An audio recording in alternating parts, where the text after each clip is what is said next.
All right, welcome everybody to the NWO Show, your source for everything New World, and eventually more. Ooh, that's ominous. Ominous, yeah.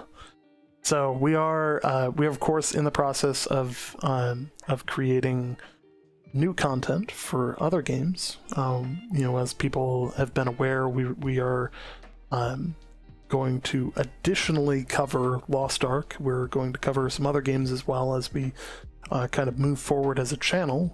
We aren't leaving behind New World in any means.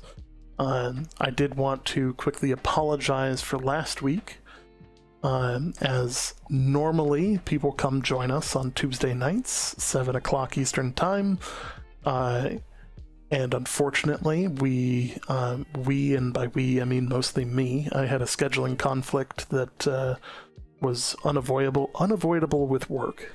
Yeah, I mean, it's the way things go, dude. Like, it's all fair enough. Like, the thing is, we are still amateurs at this. Like, this isn't our job. Like, this isn't what we do for a living as such. So we do have to, hold down actual jobs, alongside this sort of stuff. So, it's just, sometimes it's just the way thing goes, the way these things go. Yep, it is what it is. It happens. It's not ideal that it happens, but it does happen. And for those that don't know, we have been running this show very consistently for over 2 years. Yeah, it has been a very long run, and almost any time that we've missed the show running has been me dealing with work.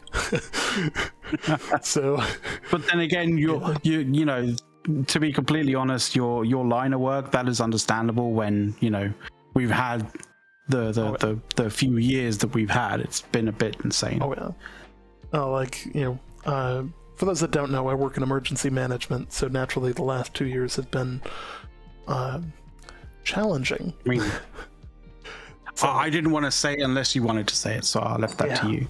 Yeah. But anyway, if we're gonna quickly jump back like 2 weeks, like the show that we did 2 weeks ago was basically we went through the new addition to the community team. That's a community manager called Shadow Fox. We updated people on the PTR update with patch notes number 2. There's been more obviously for that, and then obviously they released that. But we'll get into that. There was a gold duplication bug that wasn't actually a gold dupe bug. It was just a UI bug, and so people freaked out, but it wasn't, it was literally not a thing. There was the potential that there was a fix for the movement bug that we were kind of going through, and obviously another thing that was Amazon kind of disabled character creation for some unknown reason. They've obviously re-enabled it, but yeah, that was from 2 weeks ago. But we're going to kind of get you all kind of spun back up and as to what's happening in those last 2 weeks, so you guys are up to date with the current information. So I guess just before that, we should probably talk about some new Twitch Prime loot. Yes. Right. So I am going to try and get this up on my computer without showing my email address. Yeah, that would help.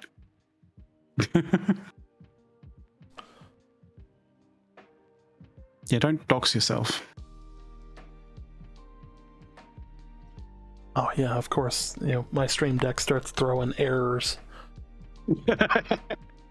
Oh no, Elgato, you have shafted me for the last time. Just do it. Also, not the video I want to show. No. There we go. So, got the new Sorcery's Finery skin. Yes. This is available as Prime Loot right now. Right when this is done, I'll send you the link here. It's it's already on repeat. You're just gonna show a picture of it. That's pretty awesome. I didn't even realize it was a video of it. Yep. All right, that link right there. If you have Amazon Prime, you get this skin for free. It's good stuff. You know, right off the break. You know, they've been doing a good job about giving stuff away. Like that, there's one thing that they've been good at. That's part of it. I do want to note that this is, of course, not the only thing that they're going to be giving away. For instance, as shown here, there is more coming. Normally, this is on the left before you claim it, but once you claim it, it comes over here. But there are more things coming soon. Excellent. So this would not surprise me if they continued to have Prime benefits for the game, because of course it's Amazon. So that's something that is definitely going to continue. That'd be entirely fitting. Yeah. So make sure to go collect that. Also, if you have Amazon Prime, you also have a Prime sub for Twitch. If you enjoy our content or find it valuable, please feel free to use it with us or any other creator, but please make sure to use it on somebody every month, because it doesn't build up over time; it just goes away. Yep. So. If you don't lose it, if you don't use it, you'll lose it. Essentially, that is the. But it is a free, it is a free additional thing that you get if you have Amazon Prime. Absolutely. And of course, if you're watching and just want to know the next time we're live, feel free to hit the follow button. You know, that doesn't cost anything at all. You can do that without having a sub or without having anything. So yeah. That in itself is kind of a big one. The Sorcery Refinery pack is free. But you also get some Marks of Fortune as well in that as well, so you can, if you've had Marks of Fortune spare that didn't really sort of amount to much that you could purchase, then you probably just got a little bit more by actually grabbing that, so you might be able to purchase something a little bit cool from the in-game store. 5,000 Marks of Fortune. So that's pretty solid. It's nice. So from there, going into more like in-game news, there has been some downtimes throughout the week for some servers, stemming off of issues with character creation, and some issues with just running dungeons that have caused some issues. That said, they believe they've got them solved, but they're keeping an eye on those things. And of course, obviously, last week they finalized and finished the Winter Convergence event. Yes. I don't know if we should. Do we want to jump into that, see how we kind of felt about that? Because there's definitely elements of that I really liked, and I think a lot of people really liked in various different ways. And there's definitely sort of some aspects of it that very much fell by the wayside. In terms of, I did it for the, I did the sort of like the quests that you get for it, and then after the quests, I didn't go into any of those like ice caves whatsoever. So it was kind of a little bit wasted in that regard. But there are other aspects. They're still going to stay in the game. The ice caves are. Yeah, apparently so. Apparently. So there were definitely elements of the Winter Convergence event that were really good. So like some of the tech that was shown off in terms of like the meteors coming down with the gleamite, like that was really cool. I think everybody universally liked that. I thought the idea of building up the trees was an interesting one. It gave kind of a visual, hey, let's put in an effort towards this. I think didn't see that it too would much be of better to have that be something that you have to maintain, and not just get it to a point. Because once they all got to the highest tier, they all just stayed there.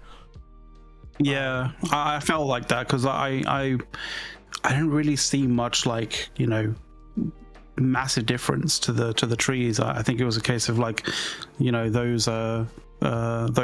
those sort of town project kind of board stuff, like they were done very quickly. And thank you very much for that sub, Squigster. But yeah, like those town projects were done really quickly, and so, you know, as you say, it would be nice if that was a continual event to sort of like maintain it as such. That would be cool. Yeah. But yeah, I do totally get you when it comes. You know, I'm totally with you when it comes to the media stuff. Like that was really cool. Yes. And I want to see. I'd love to see that. I'd love to see that, like, you know, used in other areas and other ways. That'd be nice. Yeah, like that's the kind of stuff that, like, I think has legs and showcases that they can do more, and that there's, you know, there can be visual flair and, you know, kind of scripted but not, you know, scripted but spectacular events. That could potentially be triggered at random. You know, I think that would actually be a really cool thing to add long term. You know, just make it like Star Metal or, you know, Orichalcum that's falling from the sky or something. Like, you know, I think that kind of thing. I like the idea of Star Metal falling from the sky. I think that really works from a, you know, just an easily understandable kind of, you know, cause and effect, right? It'd be nice if Orichalcum was actually something that occurs if you leave Star Metal in a place that is, you know, has corruption going on around it, and then it turns into Orichalcum after a while. That'd be pretty cool, because then you'd have to have that, like, then you'd have that kind of weird. I'm literally making stuff up at the moment as I'm going along, literally right now. But, like, you know, if you had to leave Star Metal there for it to turn into Orichalcum, that'd be interesting. Maybe not as like an entirely this is how Orichalcum is formed, but if it was like, you know, if it in that kind of, in a sense, sort of affected how much Orichalcum you can actually generate, that'd be interesting. But yeah, that's a you know, please AGS sort of moment. Yes. So, all told, Winter Convergence Festival, I think, was a success. I think that they've got some notes for next year, but I think that it was good content. You know, it's one of the, it definitely kept me logging in, which was nice. So, I definitely had a lot of tokens left. I bought a fair few things. Change them in, or. No. I know. When I say like I had a fair amount of tokens left, I meant, like, you know, I bought the things that I kind of wanted to buy, you know, with the premium ones, and then I was like, still have a fair amount of stuff. So I ended up buying, like, literally, I bought. I was kind of looking at it and I was like, you know what? Like, I could purchase the items using the tokens, but then I could just as easily purchase the, you know, the patterns for the items for like literally one regular token each. So I bought 30, like I bought a stack of 30 for every single item, literally every single item. There you go. So, you know, and that way, if I want to make them, I can make them. And the nice thing is that the gear score in it, the gear score with it isn't set. So, you know, if you can make level 600 items, you can use that. I think you can use that pattern to make like I think you can make a 590 out of it, and then use like Umbral Shards and stuff to sort of bump it up to 600 and then 625. But, you know, the food would have been a good choice as well. Sorry? The food would have been a good choice as well, vicariously in the chat. Yeah. Yeah. I bought the tea, the one that basically doubles the amount of what is it? Gleamite, right? That you get out of like a gleamite sort of deposits, as it were. So that was useful. Oh yeah. Yeah. So let's change gears. We've got another, Yes. What we should have covered last week. Unfortunately, we weren't on. But the January update for Mutators came live. Yeah. It, of course, unfortunately, launched with a number of issues that resulted in some hot patching later on. But I believe that it's in a pretty good state now. And yeah, I think there's still a patch to be done to deal with some stuff.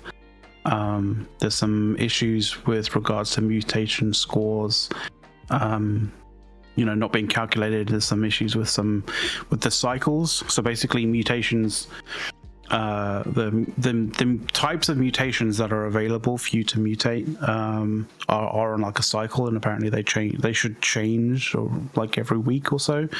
But apparently the cycles are a little bit screwed up. But they'll AGS are going to be fixing that recent patch in a patch sometime soon. Hopefully we get a little bit more information about that, like during the show, as it were. Because they said that it's going to be fixed at a regularly update at a regular weekly update kind of patch. So typically that happens either today or tomorrow, but we get information about that typically today. Yeah. To quick answer the question from chat, recently updated Windows 11, now have easy anti-cheat, wanting permission to do stuff when I go into launch New World. Yes, that's a Windows 11 thing, but it's also a New World thing. Windows is basically checking to be sure that it's okay that you're giving access to the anti-cheat software that is going to be combing through your memory and making sure that nothing is running on your computer that is considered any kind of cheating or like memory line edit type software that could impact gaming.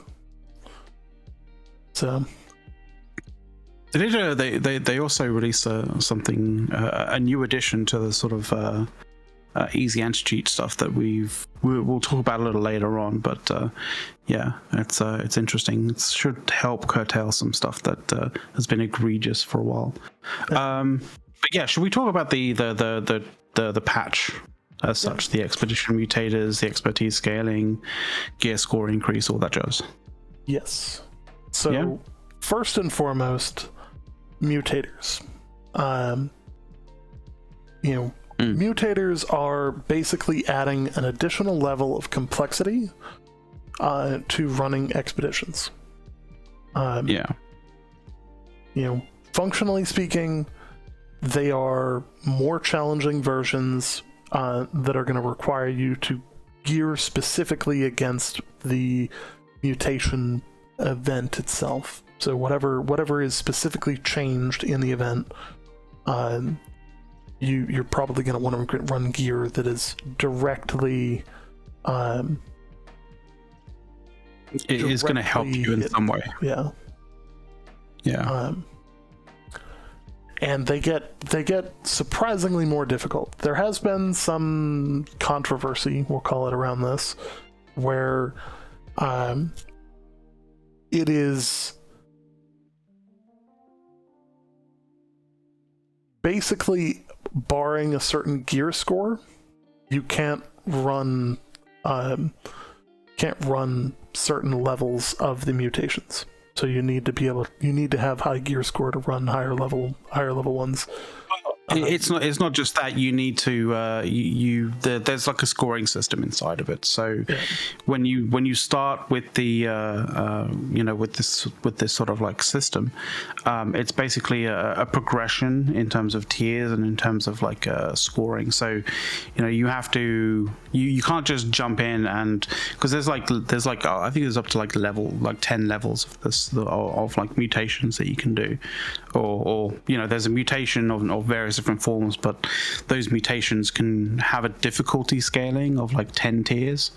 You can't just jump in and do level 10 straight away. You kind of have to do, you have to progress through the tiers and achieve like some, I think like gold tier like a gold tier kind of score in order to progress further and further and further. So it's kind of layered and structured in that kind of way. Yes. There's a number of different effects that can happen for a mutation. They're supposed to rotate every, I believe, 4 days, to make it so that there's consistently a new challenge happening. I believe there was some issues on when that exactly was supposed to happen. Because there was supposed to be a change, I believe, today, and that people were confused at when it was actually supposed to occur. So, well, what I find interesting though is there's also some perks that have actually been added to. I mean, I think it's probably perks that have been added to the potential perk list of perks that weapons can be crafted with, or armor can be crafted with, sort of thing.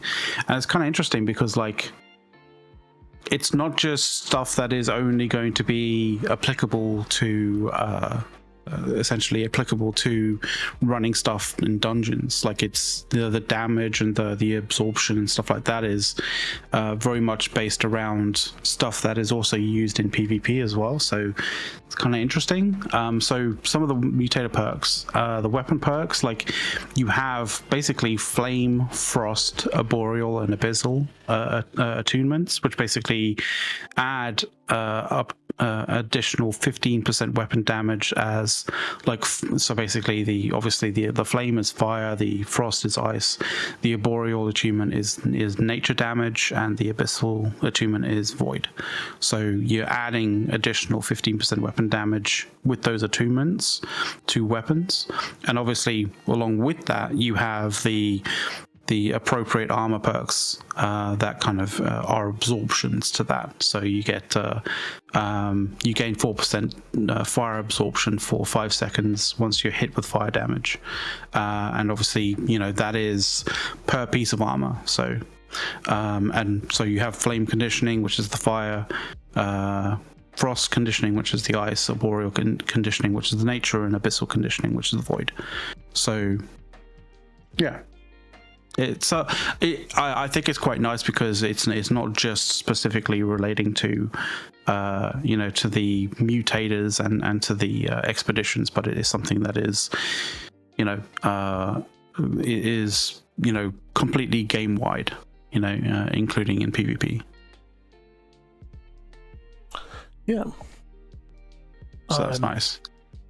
I do think that, like, with the added benefits of running mutated dungeons, they also need to add additional benefits to, go PvP.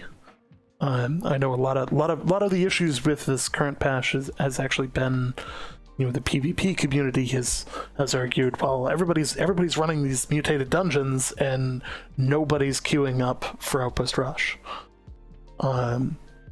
And it's making it, making it very challenging for them to, have that content. And I think that there's some fixes that could easily be made there as well. I think probably the lowest hanging fruit is just have Outpost Rush crates guarantee an expertise boost, or give Umbral Shards for, for complete match. And those are definitely low-hanging fruits, much more approachable from a development standpoint. I think we've also said a few times actually on the show that they should definitely at least work towards making Outpost Rush be region-wide in terms of like the pool that matches pool players from. That'd be really, really cool. Oh yeah. Or at least server blade kind of thing. So it's not just a single server that is actually multiple servers that it's pulling people from to put into a match. But obviously that is a much more elaborate and much more costly thing to do, expensive in dev hours to be able to do. But I think that is definitely something that'll fix a lot of issues in terms of the amount of or in terms of the pop. The amount of times that an outpost rush game can pop, and that would fix that. That would fix that, I think, for a long period of time, personally. Absolutely.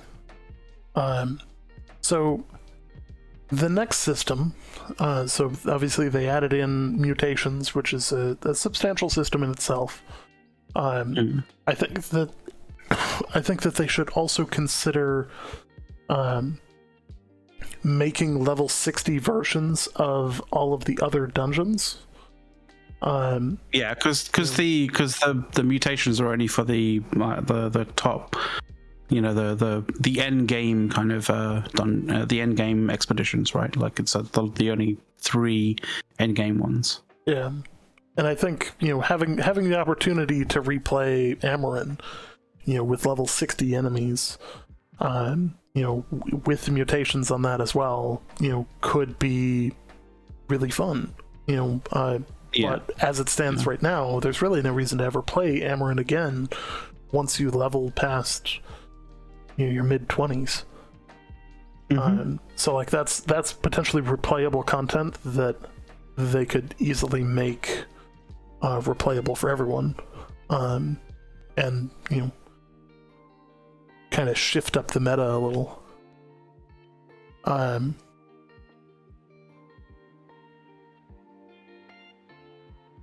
So from here, the Umbral system was added.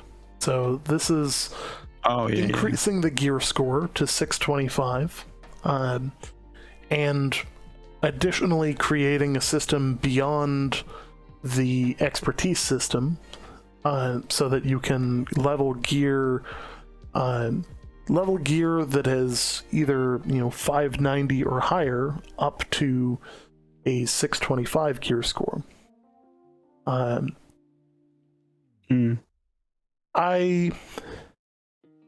I think that this is too early to change the gear score system. I think this is catering. This is the hot take right here. I think it's too early to change the gear score system to add in even more grind on top of getting to level 60 with 600 gear score. I think that they need to turn around and make getting gypsum easier. If they're going to increase the grind post gypsum, they need to also increase or decrease the amount of time it takes to get there. Because sure, there are a decent number of people that have made it to level 60 with 600 gear score and have best in slot items across the board. There are a lot of people that aren't, and there are a lot of people that are going to leave because they feel like they're never gonna get there. And the bar is, the goalpost has just been moved, even further away. And it's basically it's like they've strapped those goalposts to a set of a set of horses, and you're trying to get to that goalpost and it's just fucking running away. That's how it feels, and I'm in that. I'm in that. Aze is in that. We have lives outside of New World. We don't play New World 8 hours a day every day, kind of thing. It's one of those things where a lot of the bonuses, a lot of the positives that come from doing that grind every day, benefit you in so many different ways in the game and in so many different competitive ways in the game that it's literally it's literally a negative pressure pushing down on those people who can't play every day, like for 8 hours a day, that those people basically feel like, we're never going to catch up. And so because of that, you look at that game, I've talked to many people who feel like this at this point in time, that they look at the game and they go, I'd like to play, but there's no point in me playing because I have such a mountain to climb in terms of grinding just to get remotely competitive in terms of PvP, that by the time I do that, the goalpost would have shifted even further, and I'm not. There's no point in me even attempting to do that grind.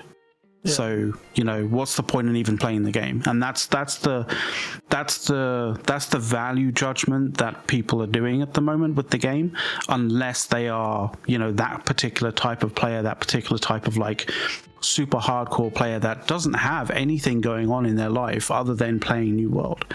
And trust me, there's a much smaller amount of people out there that are those people than the people who actually have jobs, have things outside of New World that they have to deal with that are more important to them. And so that's kind of why why I feel like there's been this big dip in players, along with obviously a few other issues, a few other reasons, a few other problems with the game, obviously. But I think a lot of people are looking at the game and basically going I don't have the time, and I can't just jump into the game and have fun, because a lot of the things that I do to have fun in the game, the fact that I haven't done the grinding penalizes me severely right now because of it. Or if you do too much grinding at one time. Araya in chat, did three aptitude upgrades last week, but only got one gypsum because they were within the same 24 hours. This is the kind of thing that is super easy to fix, and it's just remove the time gate. You've already removed it off the orbs, but remove it off of generating gypsum. And you've already made this system where you have different types of gypsum that require different amounts of each one of them to acquire, so you can roughly balance how long it takes to get these things. Let people go fucking crazy with whatever they want to do. Just rip the time gate out of that, and just let people farm doing what they want to do on a time schedule that works for fucking them. This is obviously a touch point for me where I'm not thrilled with the system. I can feel your frustration. Hopefully, other people feel the frustration. Hopefully they feel my frustration as well with this. But I was talking with Aria the other day as well, and I think one of the other really kind of aggravating things about this is, the time gates or the cooldowns on actually getting gypsum and for doing certain things, that isn't communicated. That isn't communicated to us. Fair enough when you make the casts and stuff like that, prior to, to this patch, when there was cooldowns on making the casts, you could see the cooldown. It literally told you the cooldown in up to the second, right? But you don't get any kind of feedback. You don't get anything whatsoever as to where you are on the cooldown for the various different pieces of gypsum, or various different ways that you can get gypsum, and that's frustrating for a lot of players, because they do, they're not you can't expect players to have a spreadsheet up with various different like ways on how you make gypsum, and then like them, you know, basically putting down dates and times as to when they got when they hit their cooldown on doing certain things on the gypsum. Like it's unreasonable to ask players to do that. That's just, it's horrible game design. Well, and I think you know, I'm going to go a step just further. Allow us to chat's do going it for here. Like, people are for global cooldowns. I'm for no cooldowns. Just remove them. They don't need to be there. I'm for one of two things. Fear here? Like, why are we sectioning off content? Like, you can only get so many orbs to run this, run these per week.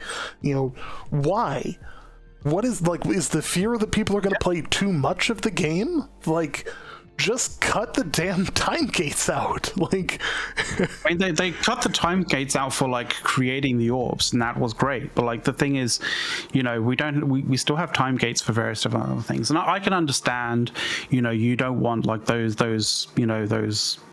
hardcore players who play like 8 hours every day to just run away with the creation of the various different casts and the various different kind of like various different aspects of the gypsum system.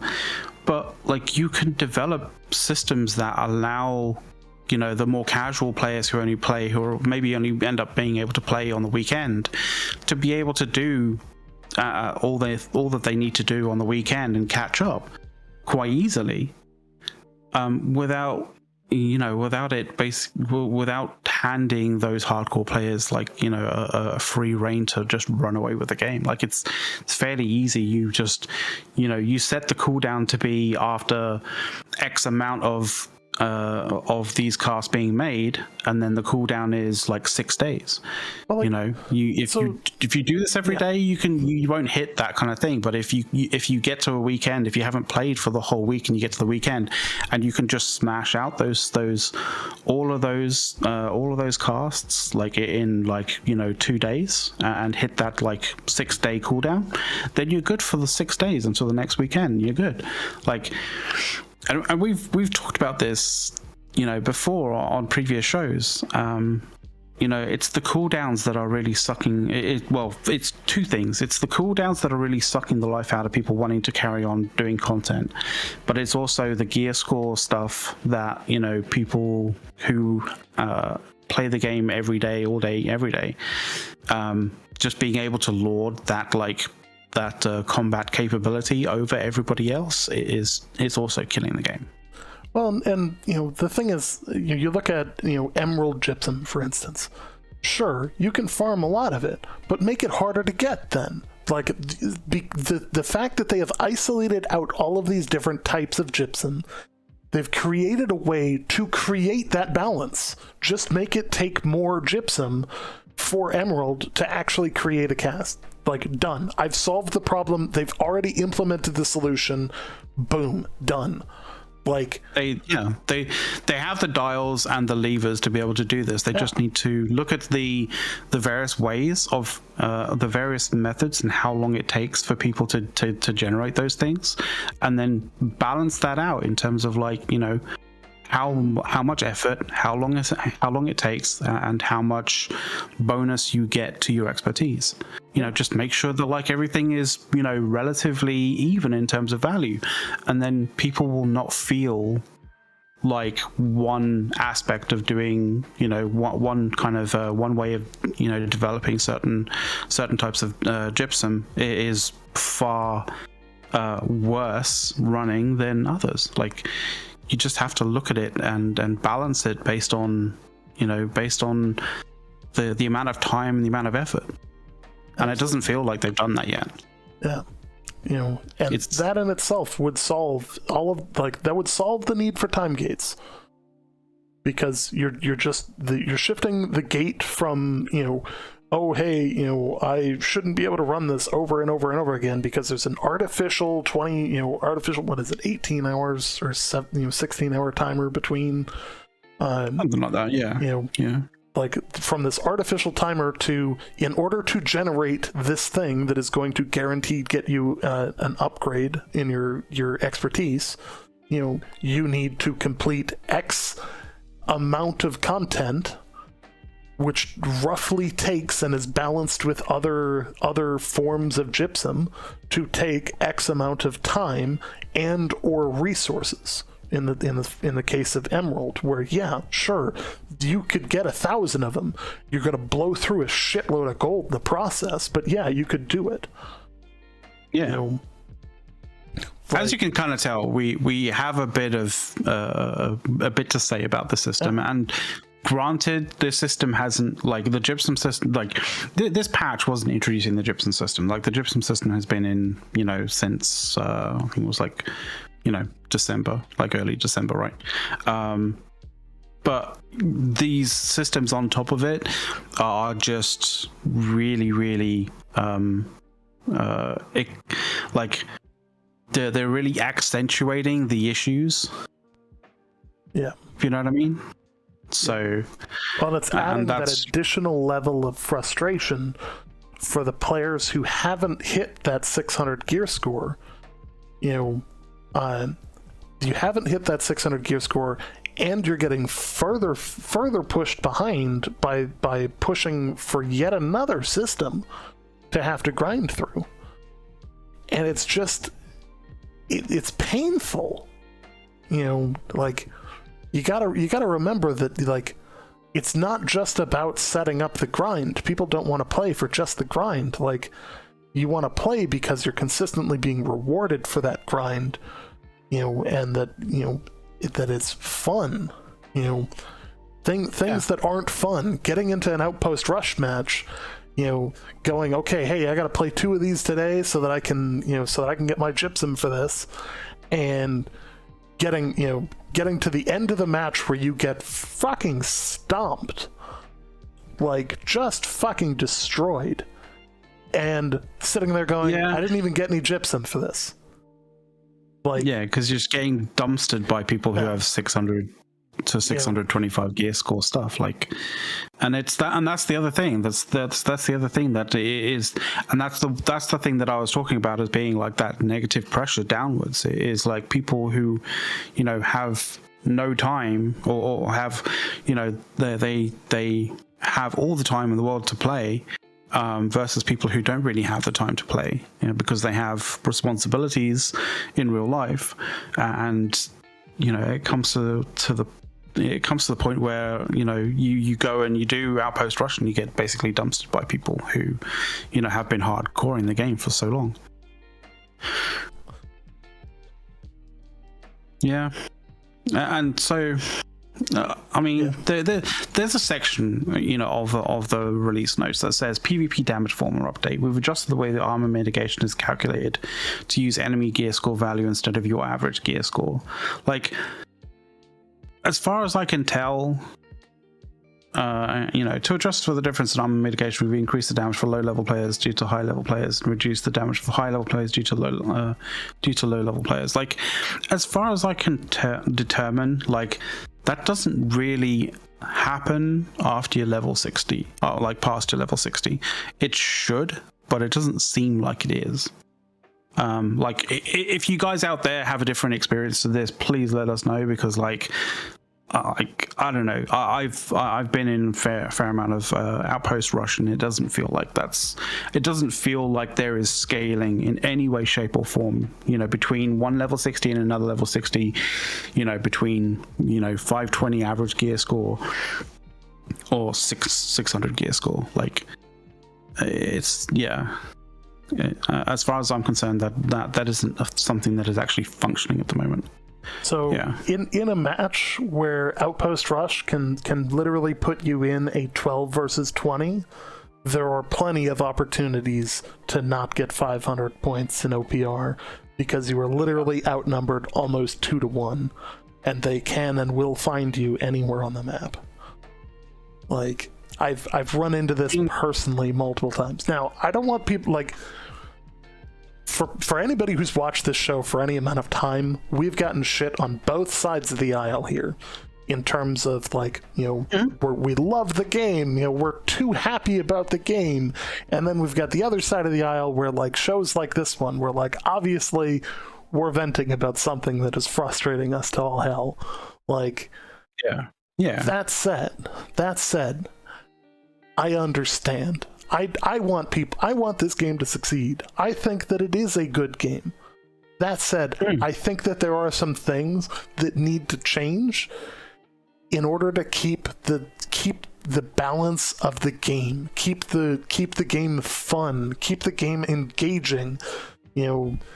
keep the game just a game that people look at and go, I might actually spend some time in this game, rather than look at it and go, there is no point me spending time in this game whatsoever, because like I'm never going to have the time to grind to get to where I want to get to. Yes. Like, yeah. Getting that is important. Like you need to hit a point where people are not just enjoying their time, but they feel like that time is valued.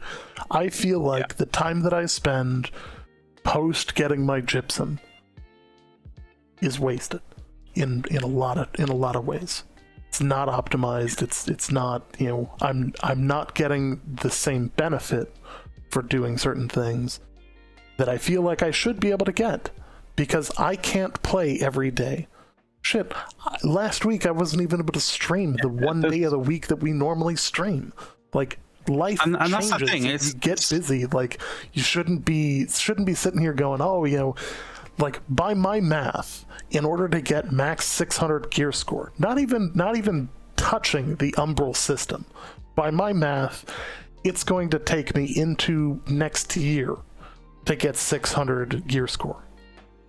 And that's because it's because you have, responsibilities outside of just playing New World, right? And that's the thing. Like, I think that's the thing. 8 hours, but like I can't get anywhere near as far ahead as others can. Somebody in that same plays amount of 6 time. hours somebody who plays, say, 6 hours, but every single day, every day of the week.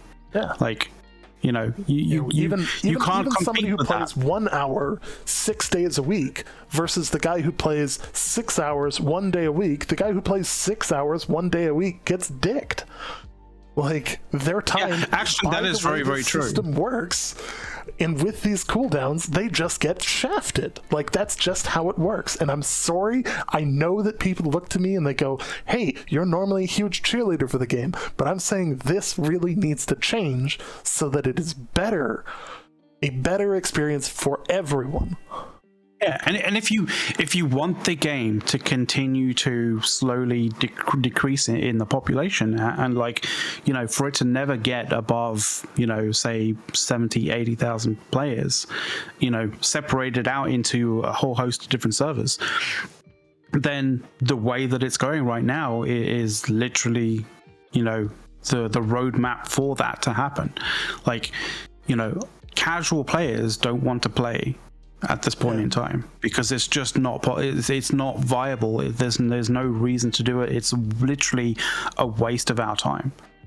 So here's the but if you get them back on board, then suddenly the game starts starts increasing in server pop, in just general population quite a lot. Like it's. So here's my problem, and I recognize that this is an issue as well. I'm going to read this quote for quote here. There are a ton of things for casual players to do. Like, simply put, there's still a lot of things for a casual player to do. If you're looking to join the game, you still have a lot of things you can do. You're going to have a lot of fun. Like, the leveling process is great. Like, there are some tweaks. Yeah, leveling 260 leveling is great. It's fine. It recently got even better because they reduced the leveling time by a substantial amount. Like, that's great. But this is where I take issue with your comment. The issue is when a casual base wants to be in league with the sweaty players. Here's the thing. When it comes to PvP, it should be relatively fucking balanced between the two of them anyways. And creating an additional 25 gear score points in a system that takes even more fucking grinding to get through, that, like, you're already talking about tons of time that has to be put in to get to 600 gear score. Getting to 625 is all that much further, and you weren't getting there to begin with. Like, I've got 600 hours into the game, like, post-launch, and I'm nowhere fucking close to 600 gear score.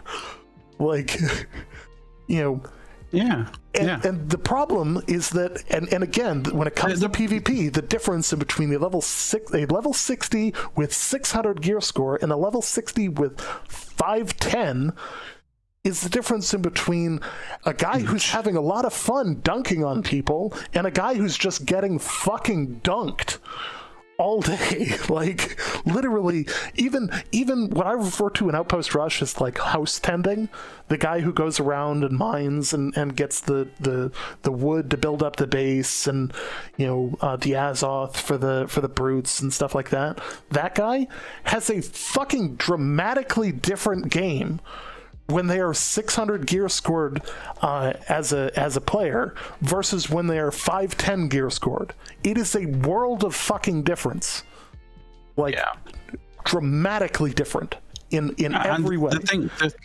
The funny and the other thing is, like, if you're saying that, like, if your feeling about this out there is that because you put in the time and the effort to do the grind, you should be able to have the advantage over people who haven't done the grind. Like, yeah, I can see where you're coming with that.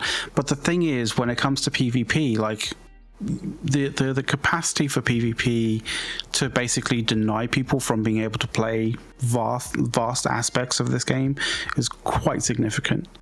There's a lot of interesting and enjoyable aspects of the game that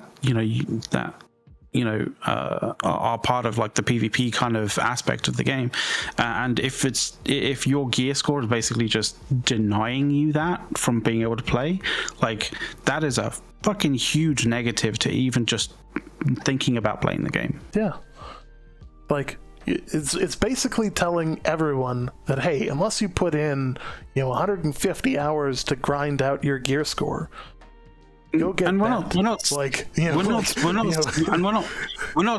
saying that people have the time and are just looking at it and going like, fuck this. Like, we're saying that, like, the amount of time that is required for people to get up to a competitive level is literally not possible for the amount of time that they have available between all of the other kind of things in their life that they have responsibilities for. And that's the problem. It's not a case of willpower. It's a case of, like, they literally don't have the hours in the day, in the week, to be able to get to where they want to get to in the game. So that's the problem. That's the issue. And that's the crux of the issue right there. Mm-hmm. Literally, at this point in time, it's built as a no-life game, where some of the mutations literally create a system where, unless you have a certain gear score, you deal no damage. Yeah. Like, that is actually a thing that they coded in, and that in itself says, hey, grind, otherwise you can't do this. And it's like, then make the grind less pain. Like, you already took 20% off the leveling cost or the leveling experience between 40 and 60. Like, now's the time to look at Gypsum and go, hey, you know what? Maybe we need to take the nerf bat to this system to say, hey, this is taking people too long. People feel like this expertise system is taking too long.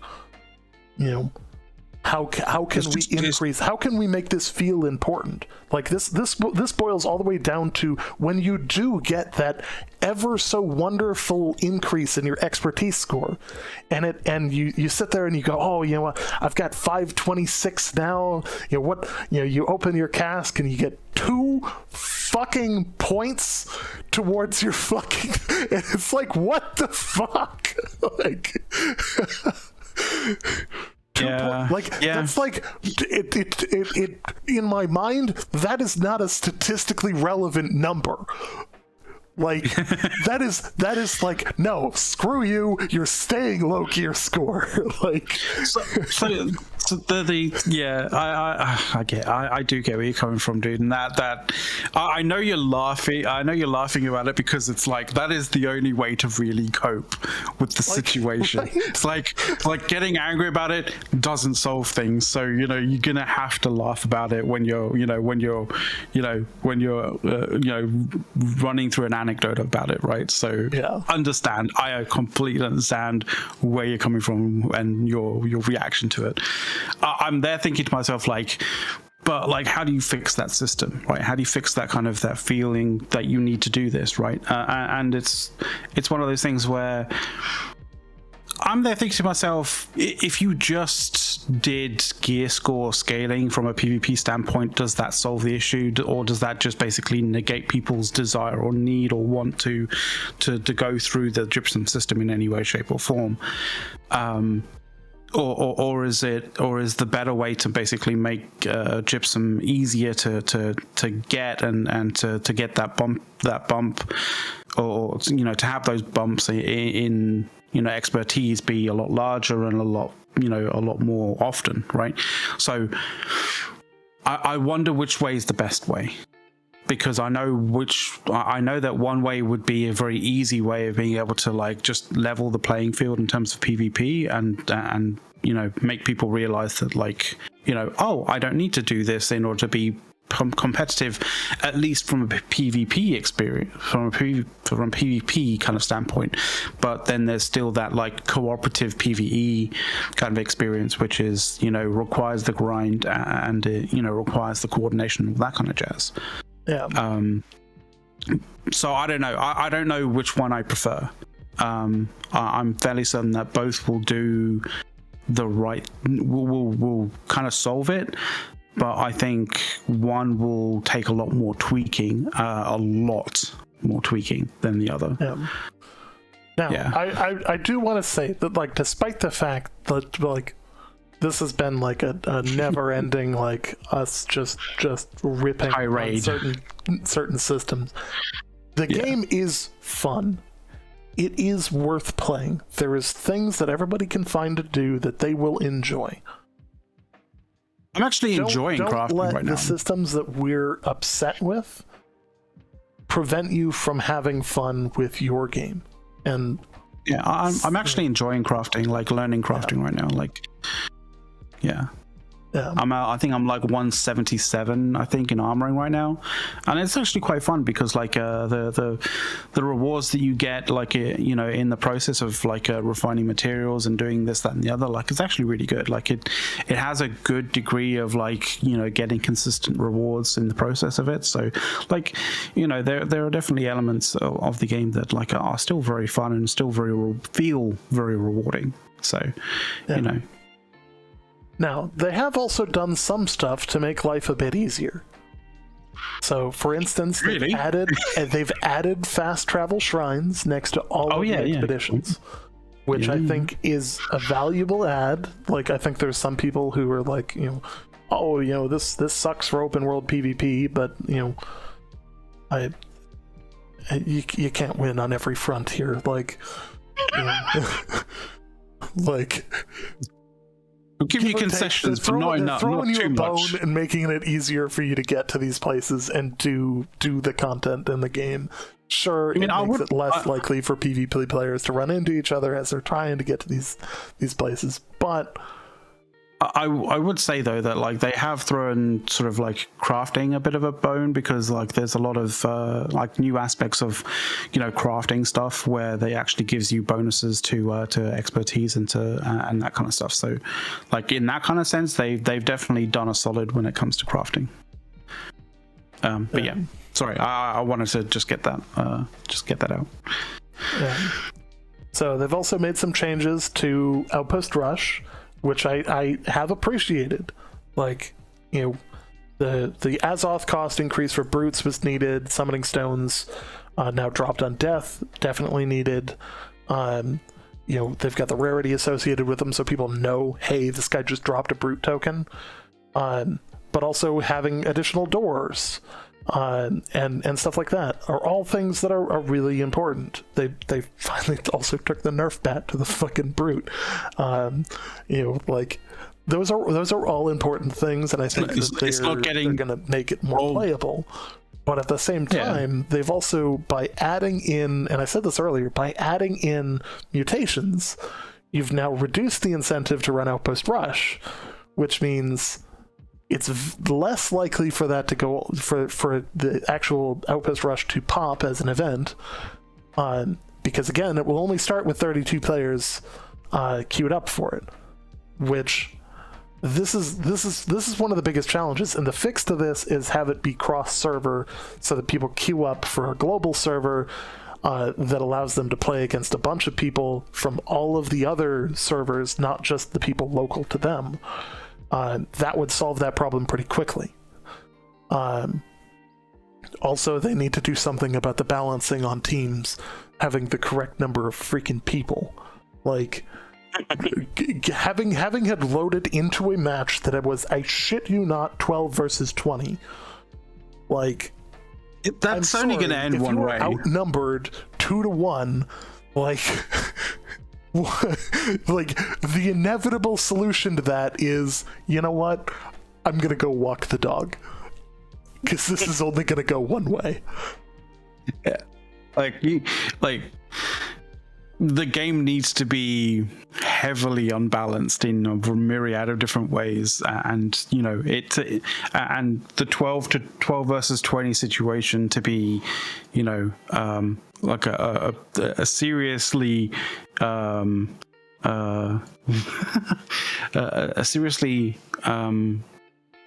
a lucky roll of the dice that the 12 that are going against the 20 have all the decent shit, and the 20 that are going against the 12 have all the terrible people and the terrible shit. For the 12 versus 20 to actually, you know, make it. Yeah. Not gonna happen. Ain't gonna happen. So the other fixes to this, you should get the gypsum 100% of the time from running it. I also actually think that by completing an Outpost Rush match, that the box that you get should have a high chance of giving you an expertise bump just for participating in PvP and having a good time for what in some cases will go to max time, which feels like an hour, but I believe is only like 30 minutes. 30 or 40, yeah, something like that. Yeah. Because if the match goes to full length, where it's like 900 to 1,000, like it's a long game. Like, but it's another one of those sort of like, you know, make the effort and the time spent sort of feel worthwhile, or at least feel similar in terms of like the work involved and the time involved to other things as well. Yeah. And right now it doesn't. Right now it really does not. Yes. You know, and again, remove the cooldown on gypsum. Just take it out entirely. Balance it on a, you know, content will provide you X amount of gypsum per hour, you know, for various different types of content, and by doing that type of gypsum, you know, balance it in the number of gypsum required to make a cask is that, which is already how they have the system set up. So it's just adjusting the numbers and adjusting the drop rates of it, because for some reason it's not, you know, again, not 100% of the time you get it, because you have to have a certain score. But if you're getting dumpstered 12 to 20, then, you know, you ain't going to be getting that 500 score are not very high. No. As your team stands in your base dancing. You know. And you know what the funny thing is, that has actually been one of those sort of things that people have like inadvertently not realized that that's the reason why they're not getting gypsum as well. So people have literally been, you know, they have been putting down like a you know, bug reports on the forums, basically saying they're like, you know, Outpost Rush bug is bugged and that kind of stuff, and they're not realizing that it's because they have to get to that, you know, 500 or more points in order to actually get the gypsum. Absolutely. So it's just it's these kind of like internal sort of things that, like, you know, aren't really mentioned, that people are kind of like, you know, smashing their face up against and thinking that like it's a bug, when in actual fact it's actually the way that the system is meant to be. So and you know, the greatest example of that is the internal cooldowns for the gypsum. Like, why are they not communicated to players? Like, I don't understand why they're not communicated to players. And ultimately, there shouldn't be. There shouldn't be internal cooldowns. You know, I'm with you on cooldowns altogether. Just remove them. Just take them out of the game. You know. Just have that gypsum take a certain amount of time to generate. You know. Yeah.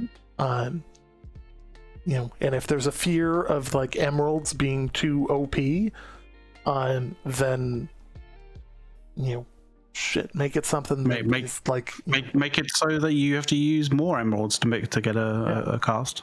Like, it's that simple. Like, you know, it's not X amount of gypsum. It's not that, like, you know, one type of gypsum, you know, every single cast requires one gypsum of whichever type. Like, they all have slightly different amounts. Like, so if one is being used too much, then just, you know, double the amount. Like, well, you know, that kind of thing. Like, or you can change the ratios up like all you want. Yeah. You know, just like I'm just a fan of just remove the cooldowns altogether across the board, everything. Yeah.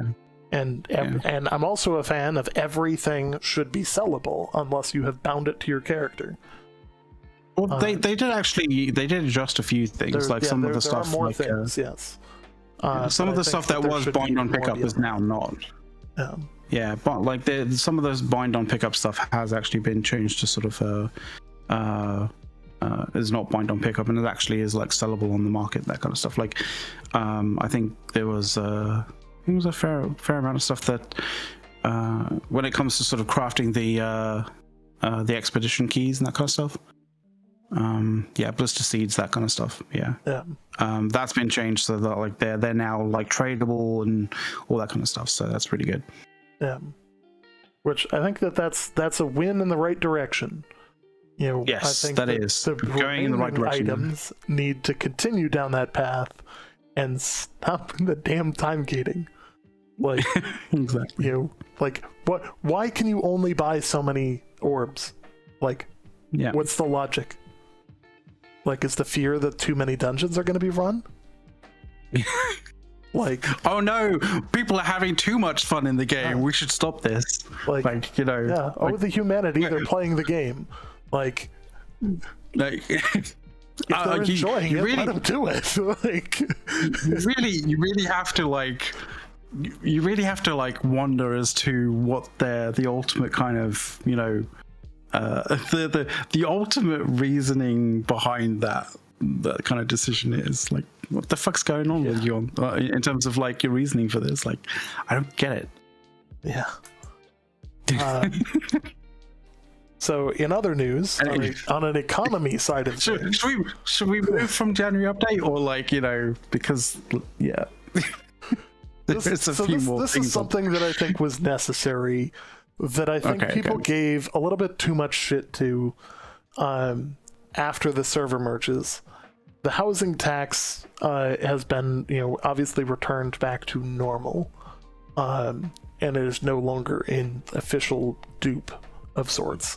The reason that was done is because prior to the merge, territories weren't making dick for money. Like, you either owned Everfall and Windsward or you were poor. Those were the options. It kind of still feel a little bit like that. But then again, you know, I think a lot of people, you know, got very comfortable with the amount of tax that they were paying on their houses. And now that has been reverted, it's like, holy shit, the tax is this? What the fuck? Because I know that my tax for the houses that I have are like, oh, Jesus Christ, I'm going to need to make some money. Otherwise, I won't have any money left, or I won't have any houses left, one or the other. Yeah. Like, I look at it and I'm like, just, you know, they need to continue to do balance, because Everfall and Windsward make too much money still, and everywhere else is still poor. Like, yes, even post the change, that's still, like, that's just how it works. It's unfortunate, but that's just the reality. I also appreciate that they changed the maximum tax for housing down to 10% instead of what it was at 20%, because everyone hated it when you had no control, and it was like, well, shit, that's where my house is, and if I don't pay the 20% tax on the house, I don't get to use it. And it was several thousand gold. Which sucked. Yeah, so I appreciate that. I mean, I'm glad it's only like several hundred now, but like, even so, you know, I think a lot of people like very comfortable with you know, sub 100 gold per house. Yeah, but you know, I guess times change. Yes. Just going through, making sure that I'm not missing anything huge here. So I would assume that we're probably going to see a PTR relatively like within the next couple of weeks here. Yeah, I'm thinking probably next week, maybe. Yeah, like I think that's a pretty safe bet. There's a decent amount of stuff. Obviously, February they have stated is going to be patches. It's going to be bug fixes. Now, yep. McLeod, and I'm going to give all the credit to McLeod for this because he's the one who actually did the legwork on this. There's a few bugs. So, for some reason, this got taken wildly out of proportion and has turned into a massive, just huge problem, which it's not as bad as it seems. So what am I talking about is the known issues list. So the known issues list is Amazon's way of saying, hey, we know that these things are in the game and that they're a problem of some level. Now, people shit the bed when they saw how long the list was. Now, most games don't do this. They don't release a public, it's a known issue. They just respond to forum posts. They're like, yeah, we know. But there are, one second here, go on to the right part. There are 253 known issues. Now, that at its front end sounds bad. Yes. Minus any context, that sounds bad. Like, oh no, there's so many problems with the game. But here's the thing. This ranges from placeholder image for Azoth currency in the Outpost Rush in Armory. Who cares? Like, this is not game breaking. This is not, this is a subtle bug, are bad.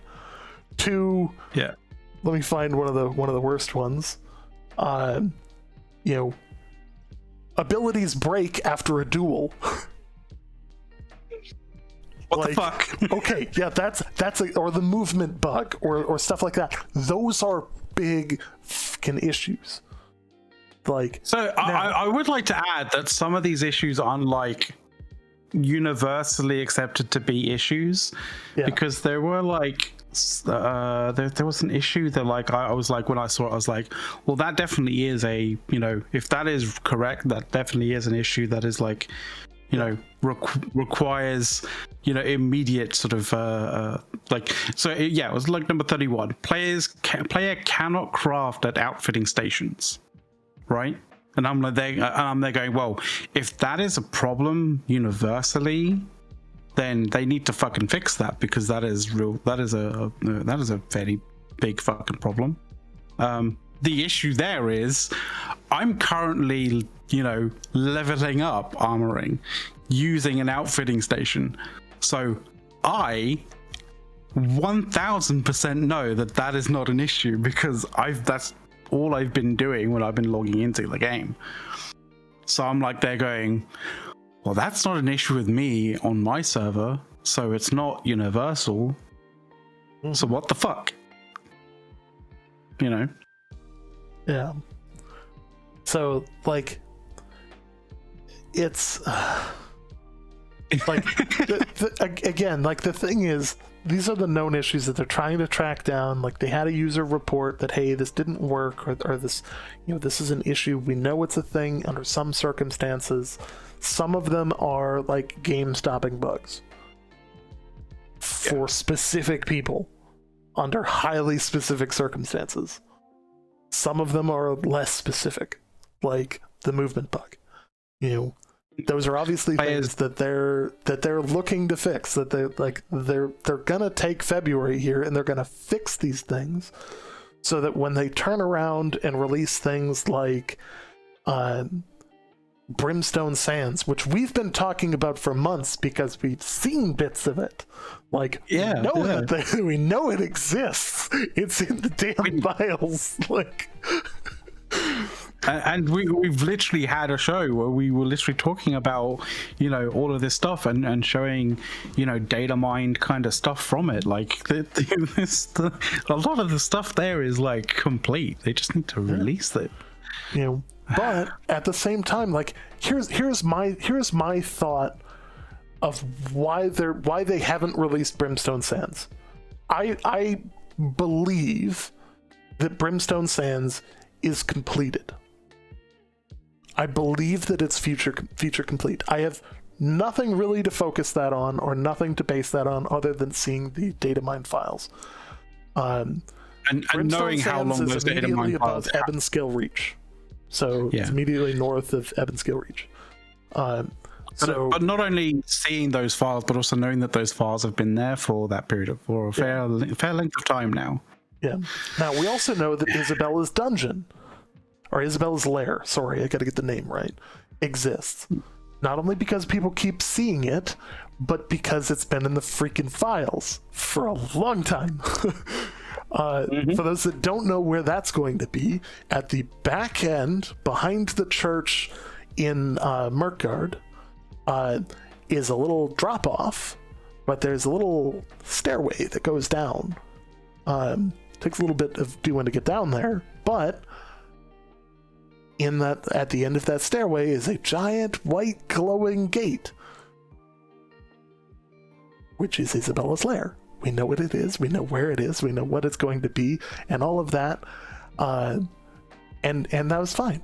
Like, that is what it is. Like, that's, you know. But here's why I believe that they haven't released this content yet. Why release the big, like, hey, here's all the brand new content before shit's fixed? You know, you do something like what they said they're going to do. Take February and just demolish bugs. Like, clear through your, you know, priority list of all known issues. Make sure that you are up to date and you are ready to go. Then you PTR test Brimstone Sands with new expeditions and all of that, and keep the story going and all of that. Then boom, done. Like, then you're off to the races. Like, that's fundamentally why I think that they haven't done that. Also, thanks for the sub. Yeah, cheers, buddy. And I think that they know that, hey, the game was going to take a while to make sure that the bumps got taken out. And let's discuss the elephant in the room, because I said I was going to discuss it in the pre-show, and it came up again in chat, and let's talk. All right. We're going to do some stuff. So. All right. Let's go to SteamDB. Color me intrigued. So, for those who don't know, SteamDB tracks how many people are playing whatever game at any point in time. I'd like to note that New World is still on the list, peaked out at 67,000 people in the 24-hour peak. Great, right? Let's refresh this just to make sure that, you know, so still number 11. You know, this is still a very healthy game. I want people to people need to understand what this looks like. There are certain games that develop a zeitgeist around them. They enter the zeitgeist and they just become part of culture. Everyone who has done PC gaming in the last 20 years has probably at some point played or still actively plays in some way Counter-Strike or Dota. Apex Legends, that's another big one. Like, there's obviously a ton of games that are not on this list because they're not run through Steam. So that is an important, really, really important factor. I would also like to note that Final Fantasy is on this list. They, you know, now they I believe have their own launcher, so it's not only people on here. But let's look at Final Fantasy. You do still get a bit of an understanding of the demographic and how, you know, how it's increased and decreased over time. Like, it may not be to the scale that that you would see from, you know, everybody or like the full set of data, but like you still get an idea as to sort of like the ebb and flow of the amount of people playing, like now, even if it's not the right numbers. Unfortunately, Final Fantasy doesn't allow us to see, because it launched on Steam after it launched on its own platform. Like, it wasn't initially on Steam and it is now, and it's a whole different thing. But it had very few players on Steam for a long time. And it slowly built them up over time and is now a pretty solid success just on Steam, which they also have their own client, which this isn't tracking, obviously, the full numbers. Now, we know that that's obviously a thing. Now, let's go back to this. What was a successful game launch for the last year? Anybody? Success, big like AAA successful game. AAA game has to be on Steam. Halo Infinite? I think Halo Infinite is probably not on Steam too much, but let's think. Like, there have to be MMO.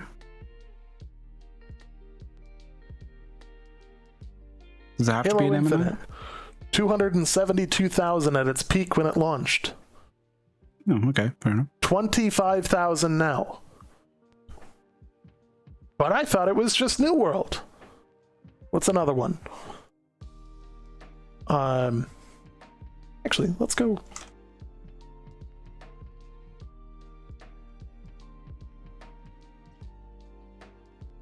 I mean, I'm gonna... Oh, look. Apex Legends. When it started, 491,000 people playing. It dropped off into the 20,000s. But guys, the game's dead. It's dead. It's never going to return. Oh, the fucking humanity. We should just call it quits. But wait, what the fuck is the rest of this chart for then? Boom. It ain't dead. All right, now let's look at New World.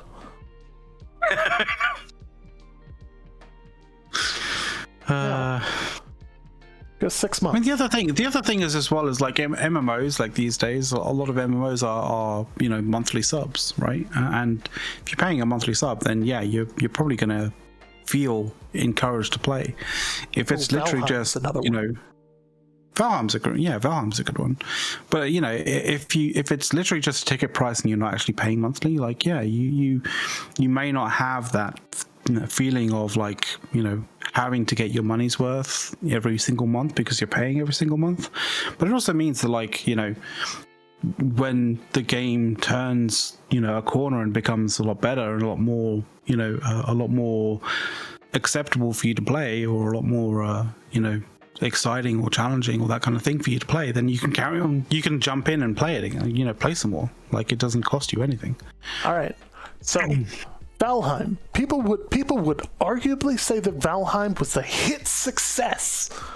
You know, it was 2021's massive indie game of the year, like fucking phenomenal game. I played the shit out of it. I know a ton of other people that played the shit out of it. I specifically do not remember people saying, "Oh my god, Valheim has turned to shit." Yeah, like I never heard that from anybody. And it went from a peak of 502,000 people to 25,000 people. Guess what, guys? By the same logic that everyone else uses out there, it's dead. They should pack it in and call it a day, right? Game is dev, you know, dead. Devs killed it. Yeah. Well, no, they didn't kill it. Like, and this is actually one of their more recent releases, where I believe they updated content and released a whole bunch of new stuff. So like, people came back. What do you know? When you add in new content, people come back. Ooh, interesting concept. When you change the game to be, you know, to be exciting or rewarding or, you know, more available to them, then yeah, they will. Yeah. Now we are between the 3 and 6 months range here, so let me highlight the right part of the chart here. Okay. Now, obviously, we have lost the hype from launch. Launch didn't go smoothly. I was there. No. Most of you were there too. It didn't go that well. Here's the things that went well for it. The servers didn't crash. Entirely. I mean, like, at no point in time did the servers actually crash. Like, they were up and running. They had bugs. They had dupes. They had, all these other problems. But, again, here's where the thing is. I'm not saying that there's not a massive drop here, but as I've shown in like every other freaking game out there, is that this is to be expected. Like, we just did the research live here. Like, Yeah. Like, unless the game creates some kind of this, like, enters the zeitgeist as the most popular thing ever, and even then, Valheim, huge success, same chart. In less time. Yeah, that's true. In less time. In 3 months, they lost the majority of their players. The other thing is, like, I mean, if you're new to the stream right now, like, and you think that, like, all we're doing is basically talking up the game, like, you've missed the first hour and a half of this, where we were basically just ripping into it and basically saying, this is wrong, this is wrong, this is wrong, this is wrong, get your shit together, it's not rocket science, you just need to change a fucking few things so that people don't, like, look at the game and fucking want to hate it. Like, there is a lot wrong with the game, but when you look at the numbers, you can't when you look at the numbers, and actually look at the trends in terms of just a normal game kind of trend, like, it's not dying, it's just the regular kind of, it's very much the regular kind of format for how games become, have a hype at the start of it and die down.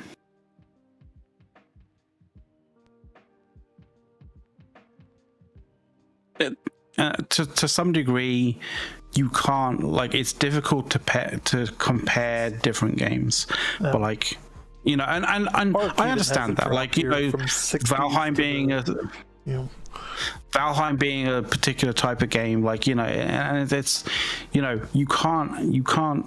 So the issue with, like, saying, like, oh, those two games aren't comparable. Well, no two games are exactly the same. So if you're going to go down that, like, it's not comparable, like, you'll always get that, like, well, it's not quite the same kind of thing. So you're never going to find a situation where, like, one game is exactly the same as the other to be able to say, like, oh, that compares, perfectly fine.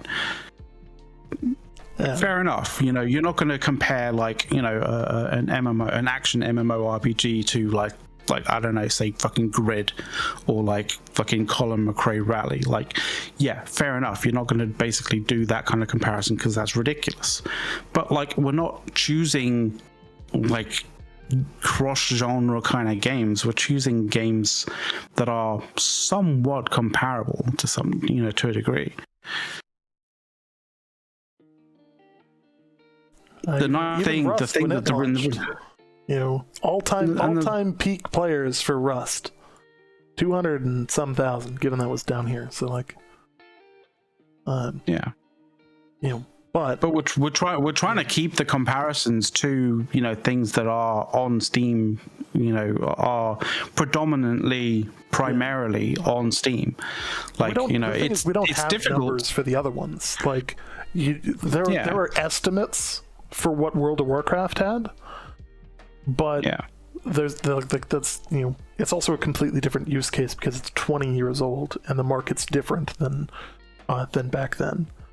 I'd like to use CS:GO, but, like, it's crossing that kind of genre a little bit too much. But, like, and the other thing is, the other thing with that is, CS:GO has been around for such a long time, and I mean, to some degree, CS:GO, like PUBG, has that same, initial success and then drop down. Yeah. Like, it's the same curve.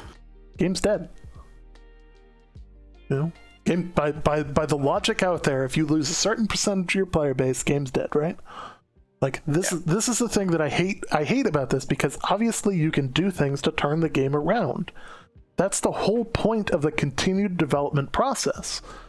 And one of the things with New World, and this is one of the reasons why we have gone as deep into New World as we have, why we've been creating content for New World for 2 fucking years, is it's because we sit here and we go, Amazon's not going to give up on New World. Yeah, it's only been 4 months. Yeah. It's only been 4 months. Like, I mean, come on. You know, this is their big baby.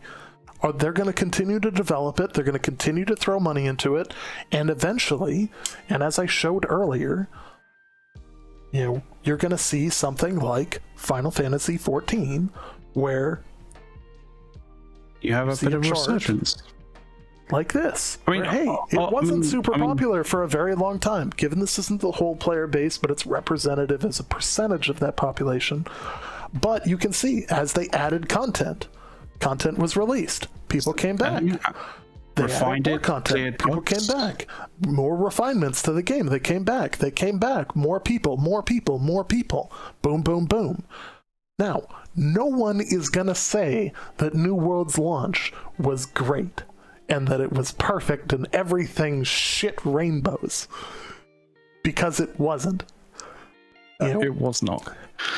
Was there a lot of hype for it? Absolutely. They did a phenomenal job hyping the game. That said, unfortunately, they had issues with the game. That happens with a lot of games. Additionally, once that hype wears off, once the people that follow around streamers, you know, and go play what they're playing, you know, that's a thing. That happens, you know. There are people that are going to leave because their favorite streamer is no longer playing the game. You know, like after their initial contract to play or whatever, or, you know, the initial hype wears off, they see their numbers just like we do. You know, like you can go on Twitch Tracker and see people's numbers, see what their average viewer counts are playing each game. And you can watch those viewer counts drop as launch happens, as it goes forward. You know, you can see that happening. And the reason that happens is because the hype from launch is gone. People are playing the game, they're more focused on actually being in the game, or they're focused on something else. You know, there are other things that have launched since New World came out. And I think that's important to note. There are other things that are going to continue to come out that keep pulling people from the player base. You know, like World of Warcraft. You know, everybody keeps looking for the World of Warcraft killer. Well, you know, what's the WoW killer? You know, the reality is WoW is its own killer. Like, yeah, I was going to say that. Self-sacrifice, like, you know, like nothing was going to kill WoW except WoW. Like that's the truth of it. And any new game into the market requires somewhere in the ballpark of 6 to 10 years for an MMO to actually be developed in a meaningful way. Like, I'm talking from like inception of initial funding to launch day. Like, it's a long process. You know. Yeah. Now, the reality is, World of Warcraft was no different. It was in development long before its release, of course, because you have to develop the game in order to release it. Everybody pretty unanimously says that the launched version of WoW was not great. Like, we all played Classic. It has some challenges. I don't think anybody's going to sugarcoat that. They fixed many of them, and of course, over 20 years of development, they've added a fuckload of content. So for people to sit there and turn around and say, oh, you know, New World's gonna be the WoW killer, it's like, is it? Like, can any game launch against a game that has 26 years of development at the minimum?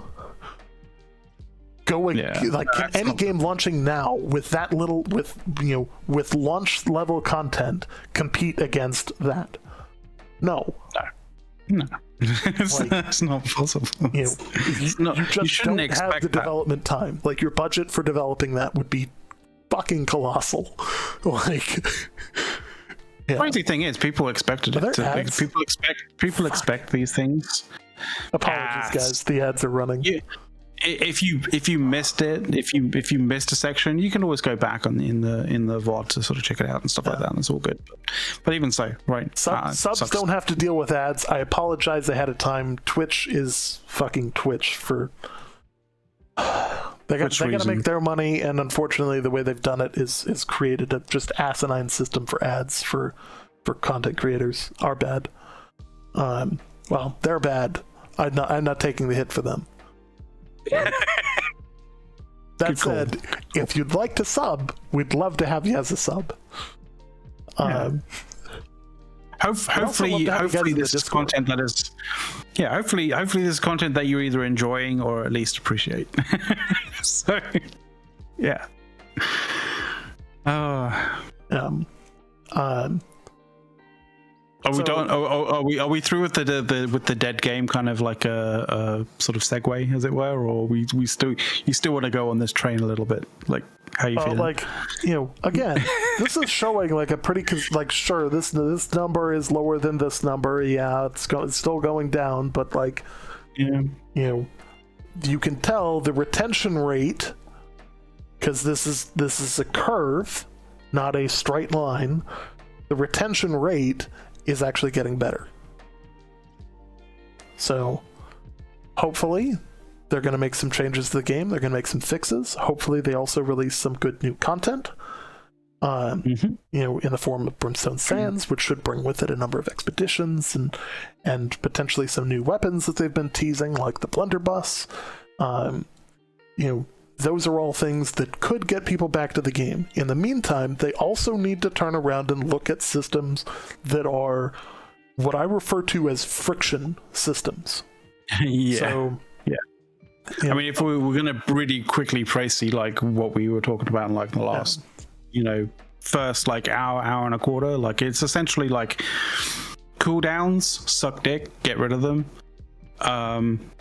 PvP scaling does not work past 60. Please fix that so that PvP scaling does actually function. And that would be fucking fantastic. Yeah. Functionally, like there's some things that they just need to do that just will make things play a little better with people who either don't have enough time or don't have the time consistently throughout the week to make meaningful progression when they do have the time to play.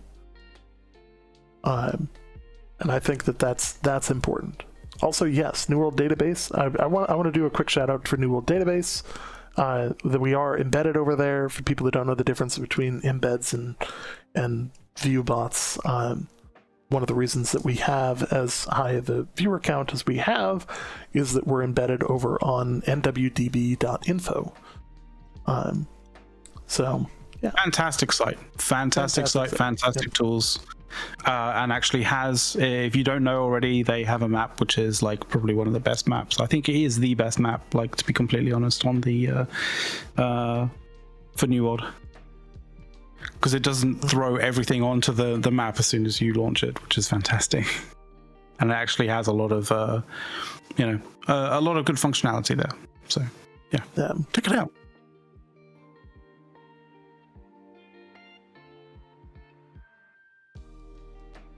I'm glad to see you're still around your list, by the way.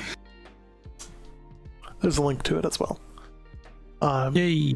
Good stuff. And here's the thing: like, we're the way that we're embedded there is about as unobtrusive as possible. Where you have to be running an ad blocker in order for us to even show up on there. So we're not actually showing you the total numbers of people that are viewing from there, but like. It's kind of a cool system. Of course, our partner over there, XYO, is one of the great guys in the community. Built himself a wonderful site, and he's seen fit to help out certain streamers and ensure that we have what we need to help the truly terrible discoverability that Twitch has. And yeah. It's fun. It's fun. Actually, it's funny. Like every single time I watch like a YouTube clip of someone who says that Twitch's discoverability sucks, and yeah, it's kind of true. But you have to realize that like there is, very much a means to be able to be discoverable on Twitch, and it's not to use inbuilt Twitch algorithms to do that. Yeah, if you're relying on Twitch to get ahead, then you're not going to get ahead. You need to get ahead in two ways. One, fight for yourself using all of the ways that are allowed by the terms and services. And two, create good content. Yeah. Those, functionally speaking, those are the two things that you need to do to succeed on Twitch. Giving away the whole recipe for success here. Well, now you've done it. Yeah. So, yeah, we're nothing special. No problem, we're just two dudes chatting to the camera, having a good time. That's if we weren't having a good time, then we wouldn't be here. So, yeah. All right, I suppose I should probably check the show notes and see what else is next. Yeah, we're kind of like I don't know where we're quite out on the show notes, like. AGS we could talk about the video update. Yeah, you could go through that. So I thought this was yet another good video from them. They did a good job of explaining people where they want to take things, why things take the time that they take, what to expect from like the PTR, and like obviously they realized that the first PTR was not as long as it should have been. That was a big thing that I one of the things that I think should give people a positive impression of the studio is the fact that they admit to their mistakes and then they try actively to fix them. So, sitting there and saying, hey, we heard you guys, we kind of botched the first PTR. Like, we were trying to do too much too quickly. It didn't go long enough. We didn't find nearly what we should have found before we launched stuff, and it wasn't in a ready condition because we didn't test it well enough. Yeah. Mm-hmm. Yeah. So I think that was one of the big ones. There was another section on bots and bugs and servers and community questions that I think they did a good job of answering those as well. It's actually something fairly, yeah. I think people, especially with the bots, people have seen them. They're prevalent. Like getting them booted from the game. You have to be blind. Yeah, you have to have been blind to not see them. And actually, we did our show. We've done shows where we've basically done a bit of a deep dive on bots and how to be able to recognize them and all that jazz. So if you're looking or interested in how to determine whether a bot is a bot, you can definitely check back on one of those shows. It'll definitely it'll give you a good idea, a good indication as to how to determine whether the person that you're chasing around is actually a bot or not. So, yeah. So let's talk about something that didn't get a whole lot of coverage here. Let me get back my menu here.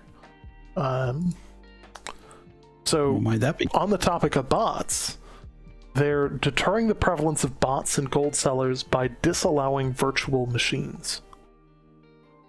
Yes. Now, this obviously won't impact GeForce Now. Like, they've already made the exception for that. But this is a pretty big change because these bots are generally run by, you're not running it one per machine. Yeah.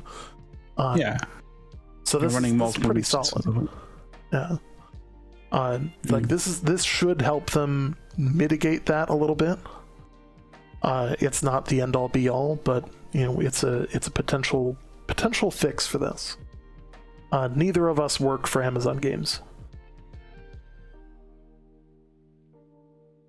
No, neither of us.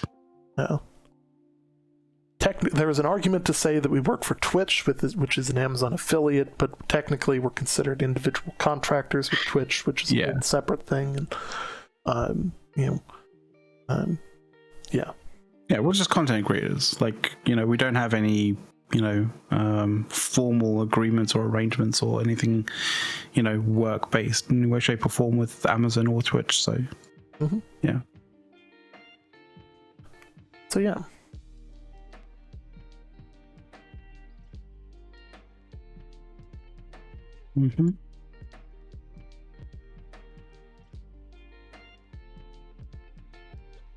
Yeah. And I mean, I get where you're coming from, Julius. Twitch allows for embeds. Twitch. That's how it works. That's Twitch their terms of services. If they at some point in time stop, then we'll stop. Like, it's simple as that. If they decide that it's not the a means or a method that they want to allow anymore, then we'll stop. That's perfectly fine. But like, they do it themselves. You go to the front page of Twitch, and the Rolodex at the top. Guess what that is? It's an embed. They also embed specific streamers on that are advertising products on the front page of Amazon.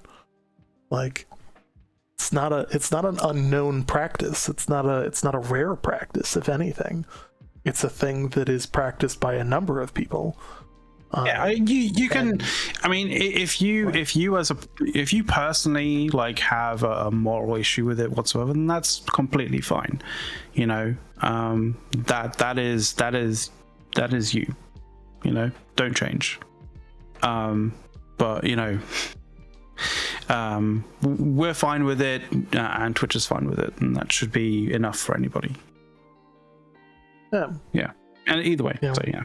They're also not the only partner that we've had in the past. We used to be partnered with New World Fans, but we've switched partners because a number of reasons. In terms of functionally, we felt New World Database was the best opportunity to work with, and we like their site, so yeah. And XYO is really, really cool dude, and easy to get along with as well. So that really helps as well. So absolutely. Yeah. So, and here's the thing: like, there's a lot of people that get upset about embeds, and they get upset about these things, and like, it is what it is. Like, there are a lot of large streamers that use embeds. Whether they know it or not. Like, that's the other fun part of that. Yeah. But we're diving into like Twitch meta. If you guys want to have a conversation about Twitch meta after the fact, we'll be in the Discord after the show ends. But we got a bunch of other topics. Yeah, we'll talk your head off about that like after the show for sure. Yeah. But the reality is, it's the Wild West, and as long as you're abiding by the terms of service for Twitch, people can be as upset with us as they want. And my response to them is, well, you can do it too. And yeah. So with that, let's dive back in. Yes. Realizing that I have managed to lose my... Well, we were talking about like basically the virtual machines, like they're basically disallowing New World from being started and basically being launched in a virtual machine environment, right? So, and that's cool, Jules. That's completely fine. So in that kind of sense, like a lot of these bots are basically being run, sort of 2, 3, 4 at a time on a particular machine using virtual environment. And so this change is essentially to curtail that, to basically, it's not going to completely stop it, but it's just definitely going to limit the amounts that you see around. Obviously, this kind of thing is always an arms race. It's always an arms race as to, people finding out ways to circumvent the sort of like the latest sort of fixes to prevent certain things, and then Amazon has to sort of look at how it's look at their implementation and change it up a little bit so that the implementations and new implementations actually sort of like start to affect them again. So this sort of stuff is always an arms race. cheating, duping, or cheating, using various different like hacks and all that kind of stuff is always an arms race. But it's good that AGS are actually actively like putting in something to start to actually like properly limit the amount of bots in game, because Jesus Christ, there's been so many. I don't know, like. I mean, I've been smashing armoring level. Why does this guy keep posting the same thing in chat?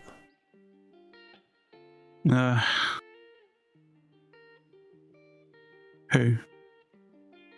The Livetsky. That's the same thing like several times. Sorry, just got totally derailed the conversation there. Okay. Yeah. I mean, the reality is it's a program running, most of the time these programs are running on VMs, because you can run many of them at one time. There's a reason they run with, randomized names, and it's because they're going to run as far as they can until they get caught, where they're trying to centralize their gold in some creative way. But all of that's being tracked, so. Yeah. But it's one of those things where clearly they haven't been being caught like that as often as they should be, because we've all seen those level 60 bots, right? That are essentially clearly haven't been caught on their progression all the way up from a starter character, which is kind of crazy. Mm-hmm. Yeah, I'm glad that that's being implemented. I'm glad that AGS are actually like actively doing something now to sort of start to curtail the bot issue. Hopefully there's more to come with that. And as they kind of develop, they develop telemetry on the bots that they do catch and all of that, it's going to become easier and easier to detect. Hopefully, this will be something that they can implement, some serious fixes to. I don't think that they care about the impact to, how many bots there are on a server. I think they care for the overall economy, and they care for, keeping the game running, and keeping a sense of fairness.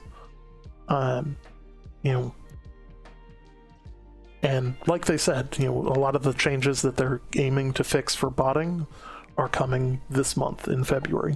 This month is bugs and bots. Trying to solve their laundry list of known issues, as well as resolving some of the botting problem. Hopefully most, if not all. But we'll see how that goes. Yeah, definitely.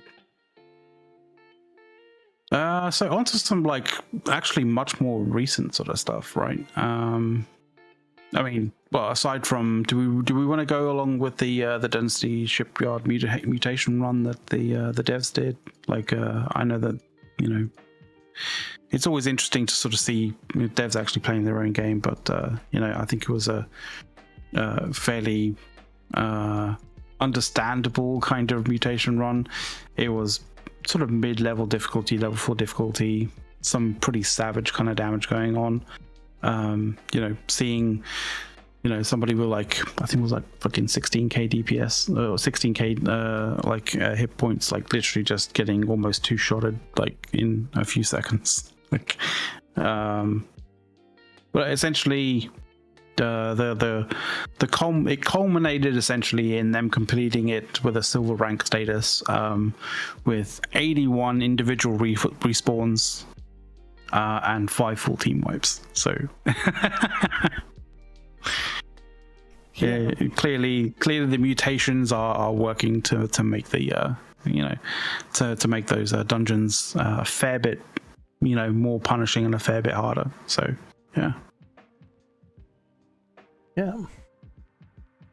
So I have not run a mutated dungeon challenge, but that's also because my gear score is so low that nobody would want me in one of them.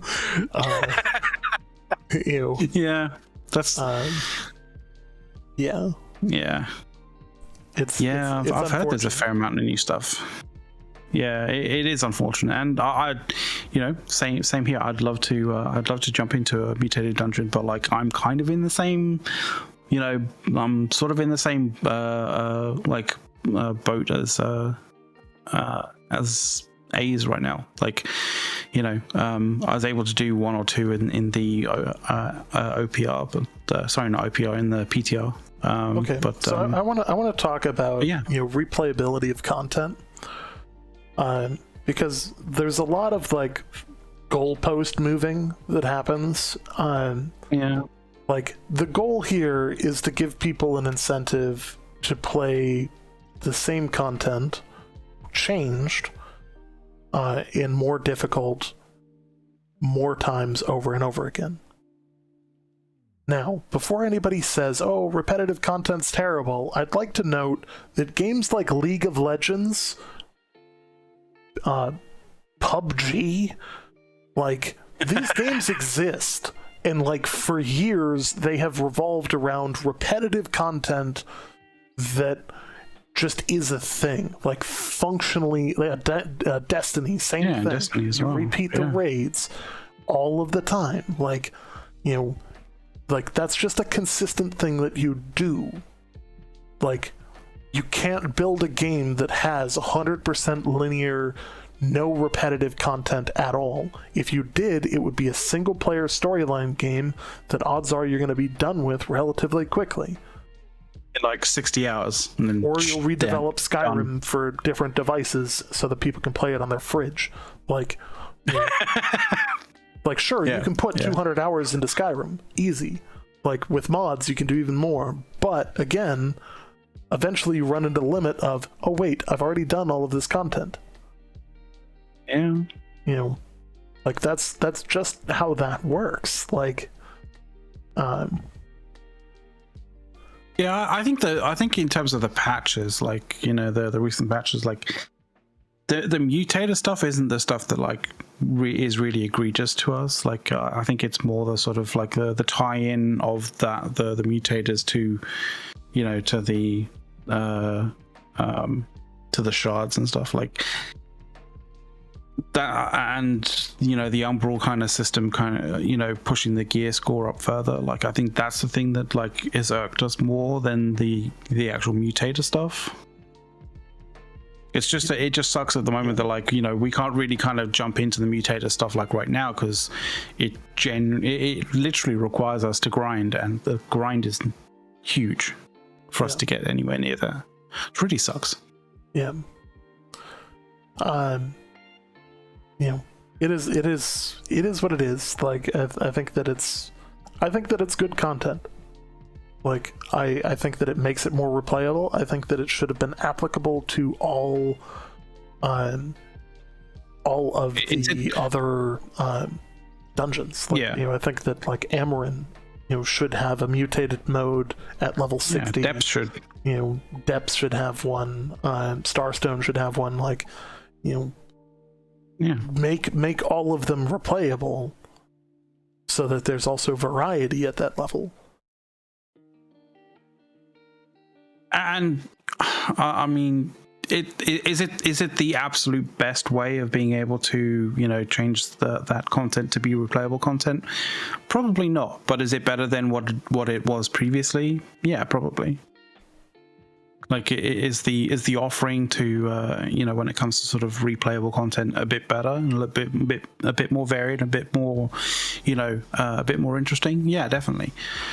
Is it the best way that they could possibly have changed expeditions to be repeatable and replayable? Probably not. But it's better than what it was, as far as I'm concerned. Yeah. Now, I do agree, you should be able to go in there and do the same amount of damage as normal. Like, there shouldn't be the mitigation that they've had, and like the hard gear score limits that appear to be in place. Like, I don't think that that's the right way to go with a system like this. Because it's supposed to be a like, can I do it system. It shouldn't be a like, unless you have X level, you're just boned. Like Mm-hmm. that. Yeah. I think maybe you and I differ a little bit on that, but like, yeah. Well, like, you shouldn't just have to have, 610 gear score, otherwise you're just screwed. Like, that's not, that means it's only replayable for people at the high end. What happens if I'm like king of the dodges and, just don't take any damage, but I'm, 580 gear score? I guess I should be able to do it if I'm skilled enough. Like, my skill should be able to carry the difference. This is also I think that's one of the things that it's, and that like the numbers go fucking crazy between a level 60 with level 60 with no levels into their expertise versus a level 60 with 600 gear score is again the difference between somebody who's having fun and somebody who's getting fucking dunked. Like, no, that is true. Like, and that is one of the things that I think, like, does need to be emphasized a little bit more than it is, actually a lot more than it is right now, because right now there's no scaling after 60 between the gear scores, between sort of 500 and 625. Like, there's no scaling whatsoever. And yeah, there should be more emphasis in not like your level, but like your ability to actually fight, like your actual player ability to fight, not your character's ability to fight. Like, that to me is more okay. Like that brings the emphasis in terms of like, for a player to actually be, based around the actual person, behind the keyboard and mouse, rather than it just being, built into the character that they've created. Yeah.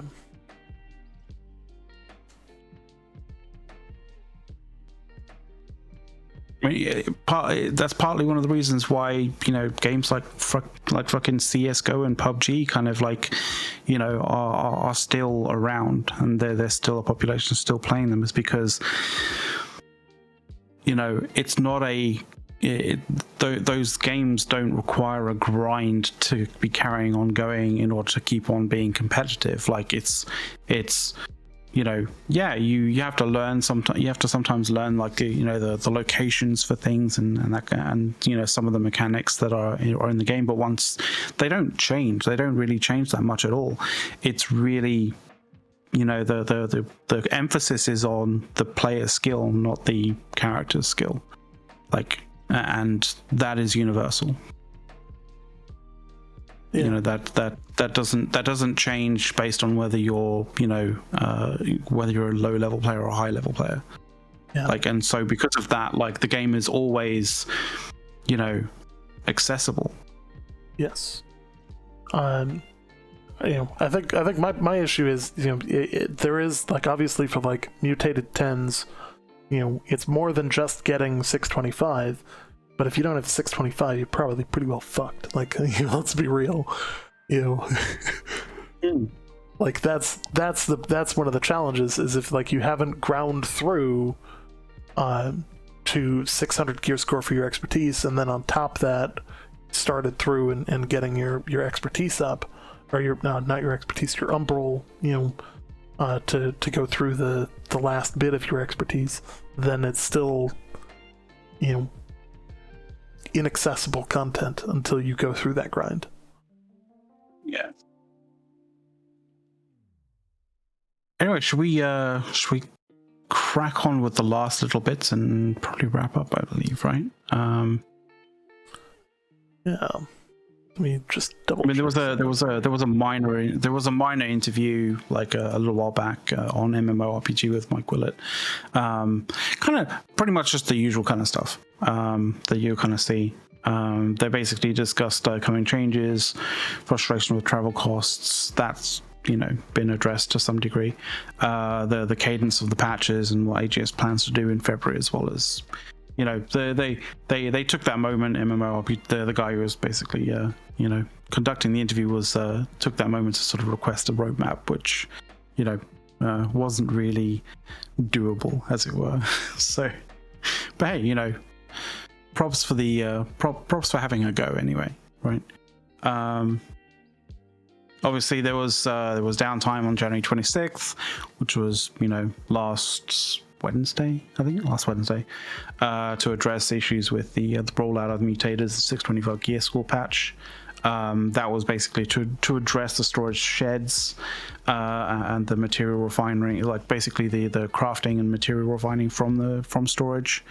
That I think a lot of people had a lot of were being overly too emotional about that. Like, it's not a massive issue, you know. Yeah, fair enough, it's a little bit, you know, it makes things a little bit awkward, but it's not a massive fucking issue. But they sort that out, so that's good.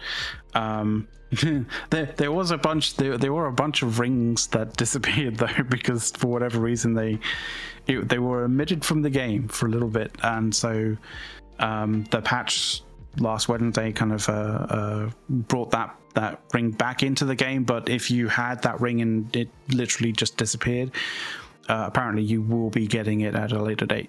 You'll be getting it back at a later date. So hopefully it's not something that you use all the time, because that kind of sucks if you do.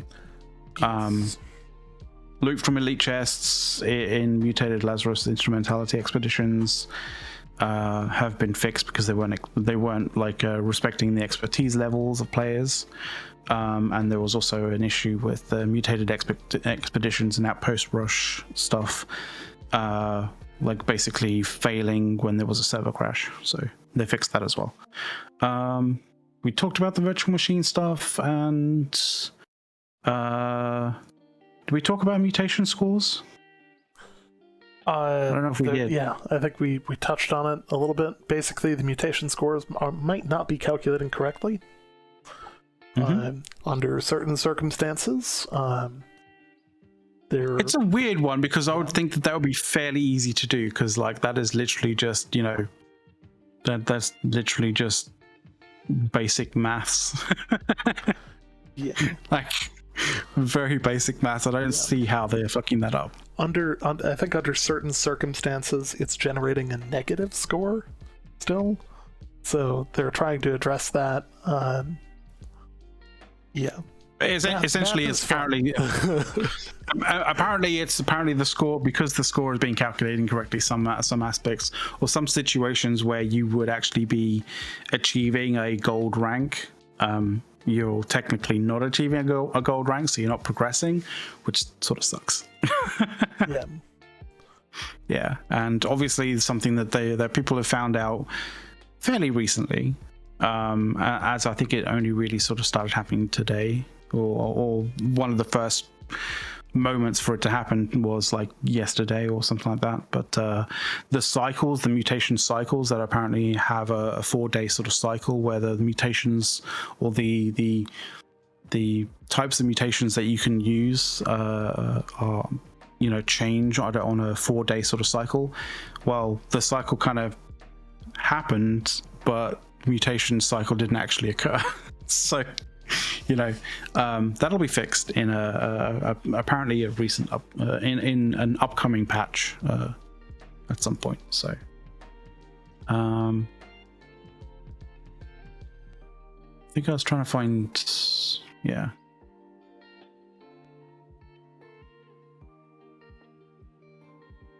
No, I was just quickly checking New World's Twitter to see whether they said anything about a new patch coming up, but they haven't. So yeah, I haven't seen anything yet. Yeah, I don't think there's anything on the tracker. No. So, well, we might end up getting a patch tomorrow at some point, but like there hasn't been any indication that there's a patch tomorrow, at least today anyway. So. They are still online. Okay. Maybe they're doing that thing again, like, you know, it's very egocentric, but maybe they're waiting for us to finish before they do that. I highly doubt it. I'm sure they're very much on their own time schedule. Yeah. I'm kind of surprised. I would have expected them to be. Normally, they say if they're going to have it later in the week, or. But alas, we'll find out as long as everybody else does, or the same time everybody else does, apparently. Yeah. So the classic Twitch stuff. I want to say thanks to everybody. Thanks to our partners over at NWDB.info. I want to thank everybody for showing up to the show tonight. Obviously, we have a good time running the show. If I could interject real quick. Yep. If you're watching this on the VOD, or on a VOD, say on YouTube, then if you have any questions or any comments as to what we've been saying, we're always welcome to post down below on and comment and all that kind of jazz. So definitely do that. Yep. And of course, if you guys want to give us shit after the show, be more than happy to chat with you guys. Feel free to join us. Discord link is in the chat. We of course enjoy having you guys chat with us. Make sure to hit the follow button if you like our content, feel like we deserve it, and you have the Prime sub. Feel free to smash that button as well. And till then, we will see you guys in the new world.